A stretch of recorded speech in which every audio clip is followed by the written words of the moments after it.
teman-teman, selamat datang di video ini. Di kesempatan kali ini kita bakal membahas tentang sumber daya manusia dengan cara yang simple, jelas, dan pastinya gak bikin ngantuk.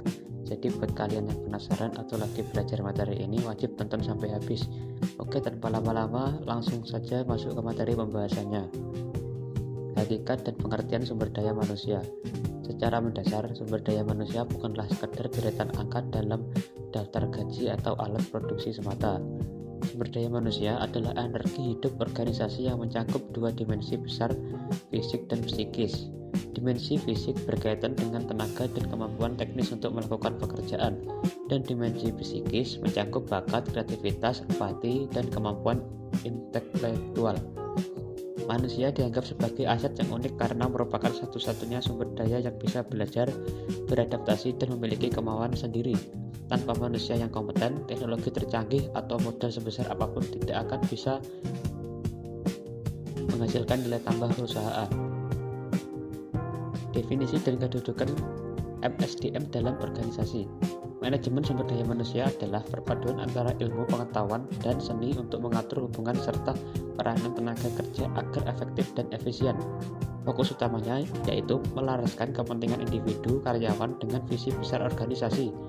Dalam fungsi manajemen klasik, MSDM masuk dalam ranah pengorganisasian. Hal ini dikarenakan manajer harus mampu menempatkan orang yang tepat di posisi yang tepat agar struktur organisasi dapat berfungsi secara optimal. Proses perencanaan dan pengadaan tenaga kerja. Proses ini dimulai dari perencanaan, planning, di mana organisasi memprediksi berapa banyak orang yang dibutuhkan di masa depan dan kompetensi apa yang harus mereka miliki. Setelah itu dilakukan pengadaan. Procurement yang meliputi rekrutmen. Upaya mencari kandidat bisa dilakukan secara terbuka atau tertutup. Seleksi juga bisa. Proses ini ketat melalui berbagai tes, psikotes, wawancara kesehatan itu adalah tesnya. Dan untuk memastikan kandidat tidak hanya pintar secara akademis, tetapi juga memiliki integritas dan kepribadian yang cocok dengan budaya perusahaan. Pengembangan dan orientasi karyawan. Setelah seseorang diterima, ia tidak langsung dilepas untuk bekerja. Ada tahap orientasi untuk memperkenalkan budaya, aturan, dan rekan kerja guna mengurangi kegelisahan karyawan baru. Selanjutnya adalah pengembangan development. Melalui pelatihan, on the job training, belajar langsung sambil bekerja, seperti rotasi jabatan atau magang. Dan juga off the job training, belajar di luar rutinitas kerja seperti seminar, kursus, kepemimpinan, atau sekolah lanjut. Tujuannya yaitu biar karyawan terampilannya itu tetap relevan dengan perkembangan zaman. Pemeliharaan dan sistem kompensasi. Karyawan yang sudah ahli harus mempertahankan melalui fungsi pemeliharaan, maintenance. Organisasi harus memberikan kompensasi yang adil. Kompensasi bukan hanya soal gaji pokok, tetapi juga meliputi tunjangan kesehatan, bonus presentasi, hingga lingkungan kerja yang aman dan nyaman. Jika kompensasi tidak kompetitif, perusahaan beresiko kehilangan talenta terbaiknya ke tangan kompetitor. Setiap periode tertentu dilakukan evaluasi kinerja. Hasil dari penilaian ini menjadi dasar pengambilan keputusan strategis. Penilaian prestasi dan konsekuensinya. Yang pertama, promosi, kenaikan jabatan bagi mereka yang melampaui target. Yang kedua, demosi, penurunan jabatan bagi mereka yang kinerjanya menurun. Yang ketiga, transfer, pemindahan ke departemen lain untuk menyegarkan atau pengembangan. Yang terakhir, PHK, langkah terakhir jika karyawan tidak lagi mampu memenuhi standar minimal perusahaan. Motivasi dan teori kepemimpinan.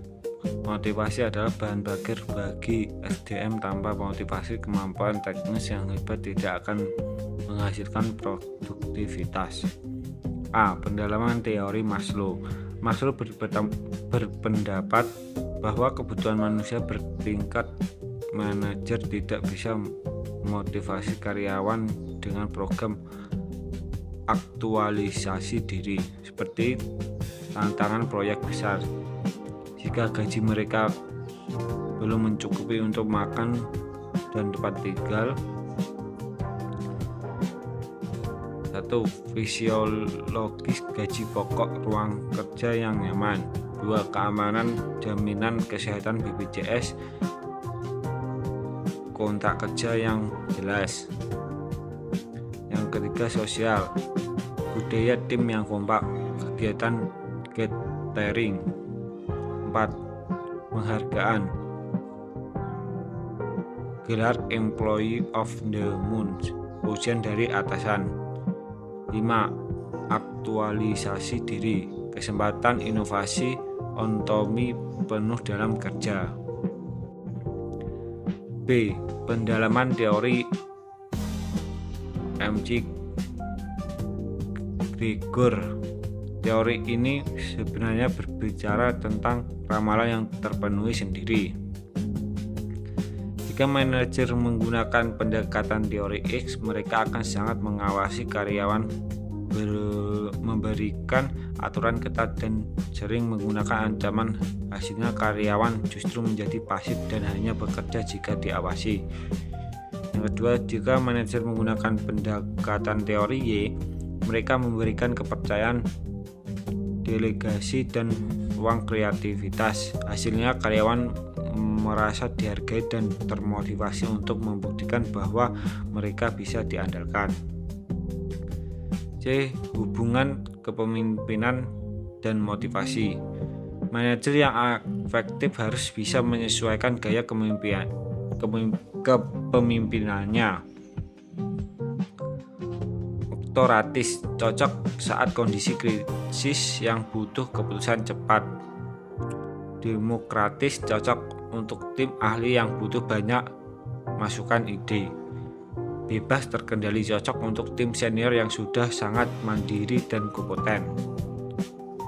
Jadi kesimpulan dari materi ini adalah manajemen sumber daya manusia adalah jantung dari keberlangsungan organisasi. Keberhasilan tidak ditentukan oleh seberapa ketat aturan dibuat, melainkan seberapa baik organisasi mampu memanusiakan manusia, mengembangkan potensi mereka, dan memberikan penghargaan yang layak atas kontribusi yang mereka berikan. Baik teman-teman, itulah pembahasan yang kami sampaikan mengenai sumber daya manusia. Semoga materi yang kami jelaskan tadi bisa menambah pemahaman dan memberikan manfaat bagi kita semua. Mohon maaf apabila masih terdapat kekurangan dalam penyampaian maupun isi presentasi ini. Terima kasih atas perhatian teman-teman semuanya. Sampai jumpa dan tetap semangat belajar.